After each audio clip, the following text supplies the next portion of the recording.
Olá, alunos da Escola Celestino de Souza, aqui é o professor Valver. Hoje nós teremos mais uma videoaula sobre o conteúdo de História para o 8º ano. Nessa aula de hoje nós iremos tratar do conteúdo que fala sobre o primeiro reinado e o período regencial. Na videoaula anterior nós trabalhamos sobre o Brasil no período colonial, ou seja, no período antes da independência, que foi um período em que os portugueses colonizavam o Brasil. Aconteceu que a família real foi obrigada a se transferir para o Brasil em 1808. A gente viu que foi um período em que ocorreu várias rebeliões, as chamadas rebeliões coloniais, que nós tratamos no capítulo passado, e terminamos o conteúdo falando sobre a independência do Brasil, que aconteceu em 7 de setembro de 1822. Então, a gente vai tratar da história do Brasil no chamado período monárquico, ou chamado também de período imperial, que é o período em que o Brasil passou a ser governado por imperadores portugueses, e entre um imperador e outro a gente tem um período regencial que nós iremos tratar nesse capítulo. Então, a gente sabe que no momento em que o Brasil passou a ser uma nação, ela precisou organizar o Estado brasileiro. Então, a Declaração de Independência do Brasil, ela instituiu uma nova nação, um novo Estado, que precisava de um governo organizado. Daí foi preciso a criação dos símbolos nacionais, como a bandeira, o hino, o brasão, entre outros, e um sistema administrativo e tributário, assim como um conjunto de leis que pudesse garantir o funcionamento dessa nação. Dessa forma, em 1823, ocorreram as eleições para a Assembleia Constituinte, que deveria elaborar a primeira Constituição do Brasil. As eleições ocorreram por meio de voto censitário e indireto. O voto censitário era aquele que, para votar, o cidadão precisaria de uma certa renda, comprovar uma certa renda, e indireta porque ele era eleito para representar o povo. Não era o povo que participava dessa Assembleia, mas os seus representantes. Evidentemente que durante a Assembleia Constituinte, que foi o período em que deputados e senadores estavam preparando a primeira Constituição para o Brasil, elas foram marcadas por divergência entre dois grupos. O grupo dos partidários que defendia uma monarquia forte, com o poder centralizado nas mãos do imperador, e o grupo dos adversários do imperador, que propunha que o poder deste imperador e a autoridade dele pudesse ser limitada por um parlamento, ou seja, pelas instituições, pelo Senado e pela Câmara dos Deputados, eles pudessem ter um controle sobre o poder desse imperador. Em 1823, o primeiro projeto de Constituição para o Brasil estava pronto, porém ele estava com um conteúdo liberal, inclusive impedia que o imperador dissolvesse a Câmara dos Deputados. Nem o imperador e nem a elite que o apoiavam ficaram satisfeitos com esse projeto de Constituição e logo, Dom Pedro, como era autoritário, acabou decretando a dissolução da Assembleia Constituinte e impediu que esse projeto constitucional fosse aprovado. E aí, em 1824, Dom Pedro I reuniu o Conselho de Estado para redigir a primeira Constituição do Brasil. Ou seja, ele não acatou a Constituição que tinha sido elaborada pela Assembleia Constituinte e pelo Conselho de Estado ele ortolga em março de 1824 a primeira Constituição do Brasil. Uma Constituição ela pode ser ortolgada ou pode ser promulgada.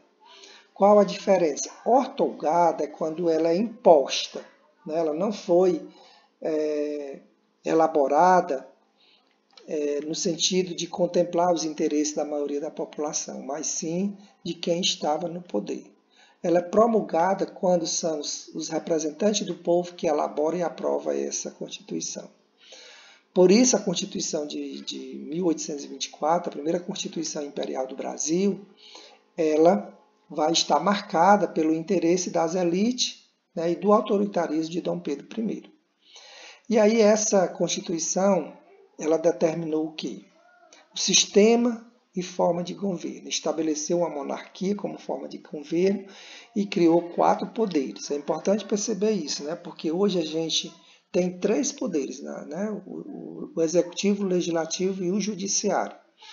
Mas na primeira Constituição, além desses 3 poderes, a Constituição criou o poder moderador, que era exercido pelo próprio imperador. Inclusive, os outros 3 poderes ficavam submetidos ao poder moderador. Na prática, quem detinha todos os poderes era o próprio imperador. Como ficou as eleições? Ficou determinado que as eleições de deputados e senadores pelo voto censitário, aquele em que deveria comprovar uma determinada renda e indireto, e somente homens livres maiores de 25 anos poderiam se candidatar. A educação e a religião estabeleceu o ensino primário gratuito a todos os cidadãos e o catolicismo como a religião oficial do Estado. Igreja e Estado, nessa época, eram juntos, né? Porém, a gente precisa dizer que cidadãos eram principalmente as famílias, né? As pessoas que tinham poder aquisitivo mais elevado. Direitos e garantias individuais. Estabeleceu a tolerância religiosa, a liberdade de expressão, a proteção à propriedade privada e a igualdade entre os cidadãos perante a lei. A Constituição baniu a tortura e os crimes mais cruéis e dividiu o território em províncias, administrada por presidentes nomeados pelo próprio imperador. Então, não existia eleições para presidente de província. Todos eram indicados pelo próprio imperador. Como ficou a situação dos negros, mulheres e indígenas na primeira Constituição? Primeiro a gente vai ver os critérios do que era ser cidadão nesse período, né? A gente sabe que hoje o conceito de cidadão é quem tem direito à liberdade, às condições dignas de vida, à igualdade perante a lei, é quem pode participar da vida política do país, poder escolher os governantes, avaliar e criticar a atuação deles.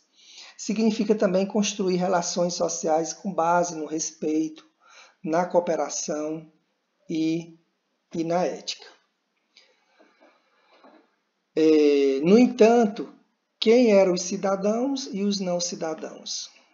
Os cidadãos, como a gente sabe, eram aqueles que tinham renda, né, que eram livres. É bom que se saiba que grande parte da população nessa época era escrava ainda, ou eram escravos libertos, que mesmo sendo libertos, a maioria não tinham poder aquisitivo para comprovar uma renda, por isso estavam fora dos processos. As mulheres, embora não tivesse proibido o seu voto, mas também ficavam fora do processo eleitoral. E os indígenas sequer foram mencionados nessa Constituição. Então, eles não eram considerados nem como população, como cidadãos, né? Por isso ficaram totalmente excluídos. A independência do Brasil ela não foi aceita por todas as regiões do Brasil. A gente sabe que na América Espanhola, quando aconteceu o processo de independência, originou-se vários países da América Espanhola. E aqui também no Brasil houve vários movimentos na tentativa de dividir o Brasil em vários países, em várias regiões. E então a partir daí vai gerar várias rebeliões em várias partes do Brasil na tentativa de criar novas nações. O que a gente sabe é que no final as tropas imperiais acabaram por sufocar essas rebeliões e hoje a gente ainda tem o Brasil como uma região unificada e não fragmentada como aconteceu na América Espanhola. Então, a imposição da Constituição de 1824 gerou protesto no Nordeste, principalmente devido ao autoritarismo do rei, que era ele quem nomeava os presidentes de província de acordo com o desejo dele, e também porque o Nordeste enfrentava uma grave crise econômica provocada pela queda no preço do açúcar e do algodão no mercado internacional. Para completar, em Pernambuco, o imperador nomeou um presidente que a maioria da população não concordou, e isso foi o que gerou a revolta, onde os líderes rebeldes liderados por Frei Caneca e Manuel de Paz de Andrade, entre outros, proclamaram a Confederação do Equador. O objetivo era fundar uma república liberal em vários estados do Nordeste. No entanto, apenas algumas áreas do Ceará, do Rio Grande do Norte e da Paraíba aderiram ao movimento. A reação imperial foi rápida e violenta. Novos rebeldes foram condenados à morte. Uma outra questão que vai se originar nesse período vai ser a questão platina, que aconteceu no sul do país. A região que hoje é o Uruguai, ela durante algum tempo ela foi incorporada ao Brasil. Ela passou a ser uma província do Brasil em 1821. 4 anos depois, a população local, que não se julgavam brasileiros, resolveram se rebelar e declararam a independência.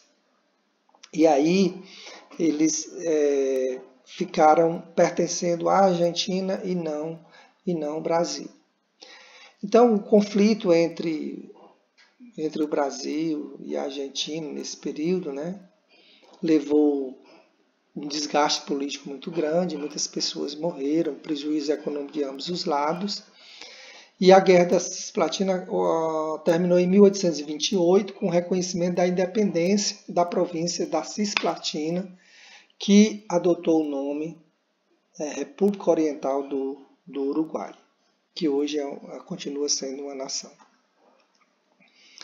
Crise política e abdicação, no caso de Dom Pedro I. Os conflitos enfrentados por Dom Pedro I, junto com a queda do preço do açúcar, do algodão, do cacau e do tabaco no mercado internacional, levou o Brasil a uma crise política e econômica. Em 1826, o pai de Dom Pedro, Dom João VI, morreu, que gerou também uma crise sucessória em Portugal, já que Dom Pedro continuava aqui. Dom Pedro nomeou sua filha para ser sucessora do trono português, mas como ela era de menor, um irmão dele acabou assumindo e acabou ficando com o poder, o que desagradou a Dom Pedro I. Aqui no Brasil, o Dom Pedro I recebia várias críticas, como a gente sabe, ele era muito autoritário e ainda ele foi acusado da morte de um adversário político em 1830.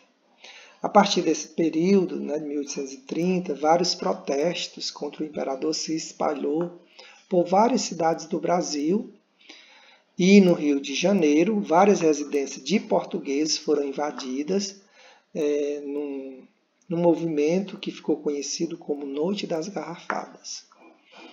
Em 7 de abril de 1831, sem o apoio popular e o abandono pelo próprio exército, Dom Pedro I abdicou do trono em favor de seu filho, Pedro de Alcântara, que na época estava com apenas 5 anos de idade, e aí retornou para Portugal. Com a ida de Dom Pedro para Portugal e o seu filho não sem condições de assumir, né, o Império Brasileiro, segundo a Constituição de 1824, quando não houvesse um sucessor com idade de 18 anos para assumir o cargo, o poder deveria ser exercido por uma regência, chamada de regência trina, ou seja, 3 pessoas deveriam assumir o poder até o imperador legítimo poder assumir o poder.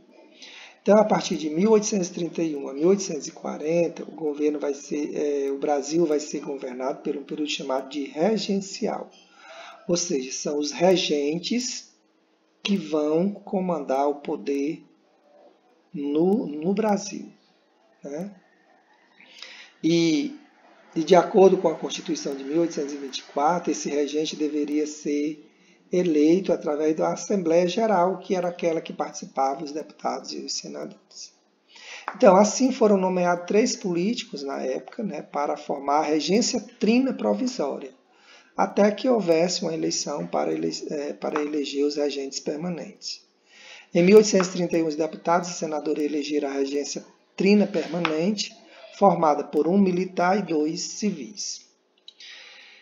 Nesse período, o poder político no Brasil vai estar dividido entre grupos, né, entre 3 grupos principais. Os liberais moderados, que era o grupo formado pela aristocracia agrária e os proprietários de terra, que defendiam a monarquia constitucional e o limite para o poder do imperador.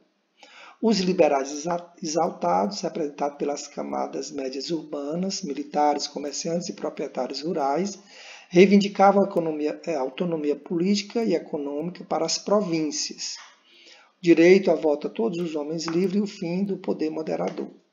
E os restauradores, reunido grande número de comerciantes portugueses e burocratas do governo, defendiam a volta de Dom Pedro ao poder. 2 medidas de defesa e punição foram criadas no período, a Guarda Nacional e o Código de Processo Criminal. Para resolver os problemas, né, impostos pela Constituição de 1824, em 1834 foi criado o ato adicional, ou seja, foi um reparo que foi feito, um arranjo à Constituição de 1824, né, com o objetivo de conciliar os interesses entre os liberais radicais e moderados, seguindo as principais reformas, né? No ato adicional de 1834, aconteceu a extinção do Conselho de Estado, que foi criado pelo imperador em 1824, a transformação dos conselhos provinciais em assembleias legislativas provinciais, com poderes para criar leis e nomear funcionário, e a substituição da regência trina por regência una. Ao invés de 3, apenas uma pessoa pudesse ser regente do Brasil, e deveria ser eleito por voto secreto e com mandato para 4 anos. Também foi criado o município neutro, que foi o Rio de Janeiro, que, separado das outras províncias, era a sede do governo imperial, ou regencial, né?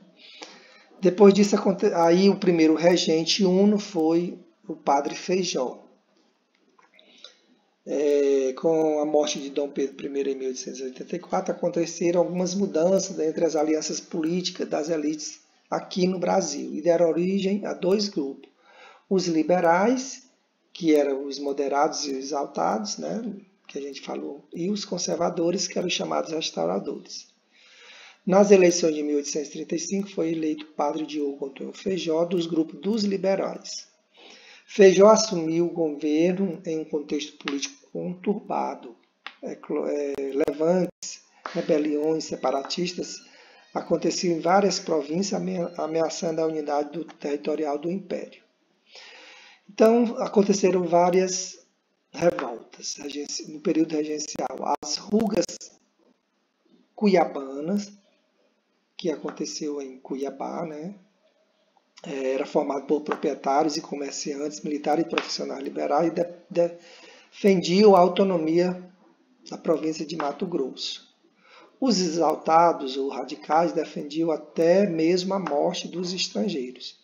Em maio de 1834, eles iniciaram a rebelião e, após 3 meses sem conseguir conter a revolta, o governo da província pediu ajuda ao governo central para reprimir o movimento.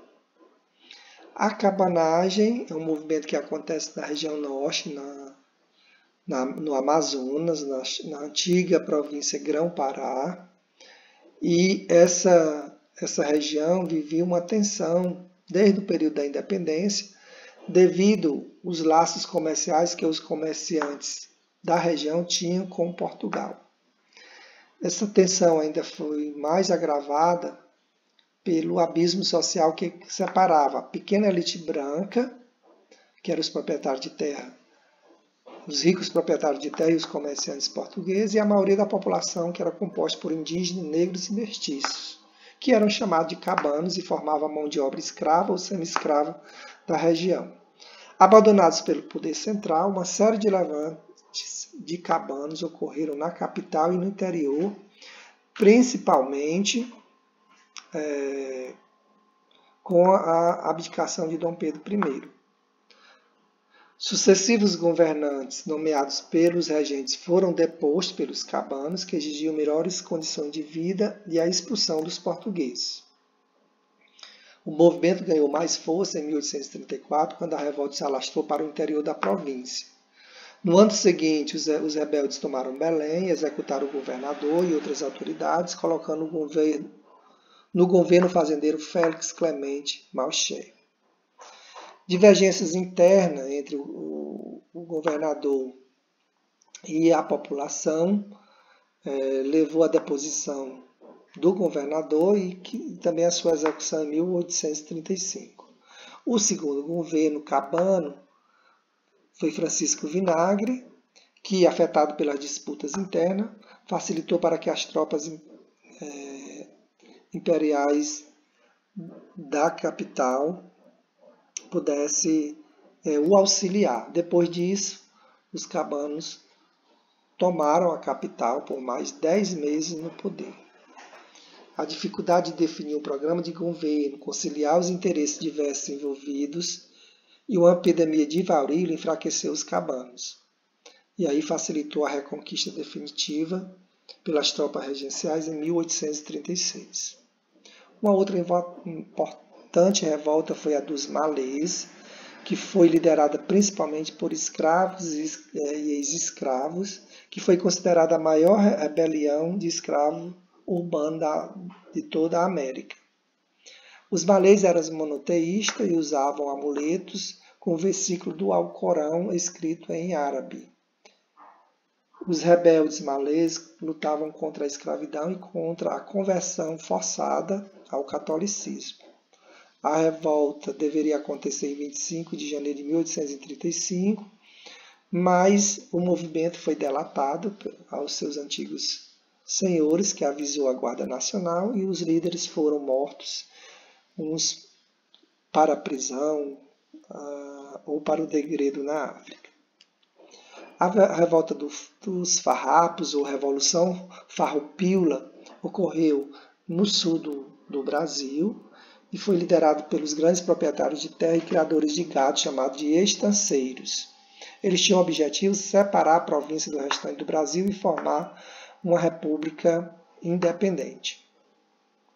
Os estanceiros queixavam dos altos impostos cobrados sobre o charque gaúcho e da concorrência da carne importada da Argentina e do Uruguai.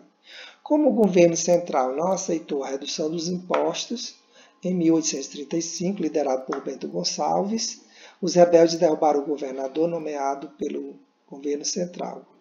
Os rebeldes dominaram Porto Alegre e venceram a primeira batalha, proclamando a República Rio-Grandense, ou República de Piratini, separando-se do Brasil. 2 anos depois, o novo líder, Giuseppe Garibaldi, ocuparam parte da província de Santa Catarina e proclamaram a República Juliana. Após sucessivas batalhas com o exército do governo central, em 1845 o movimento foi derrotado e alguns acordos foram realizados com os líderes do movimento. Por último, a gente tem o golpe da maioridade. O regente Feijó, ele teve várias dificuldades para conter esse grande número de rebeliões que ocorreu em várias regiões do Brasil, e o que levou a uma divisão política entre os grupos políticos dentro do seu governo. Então, regressistas e progressistas defendiam proposta diferenciada que levou ao desgaste do governo. E aí, em 1837, Padre Feijó renuncia e o regressista Araújo Lima assume o poder regencial, iniciando o chamado Regresso Conservador. Uma das suas ações foi eliminar as reformas democratizando do ato adicional de 1834, retirando a autonomia das províncias. Os liberais, insatisfeitos com as reformas do governo, lançaram campanha pública para antecipação da maioridade de Pedro de Alcântara, na época com 14 anos de idade. Assim, deputados e senadores alteraram a lei para permitir que o jovem imperador pudesse assumir o trono antes dos 18 anos de idade. Vocês têm uma atividade aí para vocês fazerem. Copiem no caderno as questões, respondam e me enviar pelo WhatsApp. Até a próxima aula.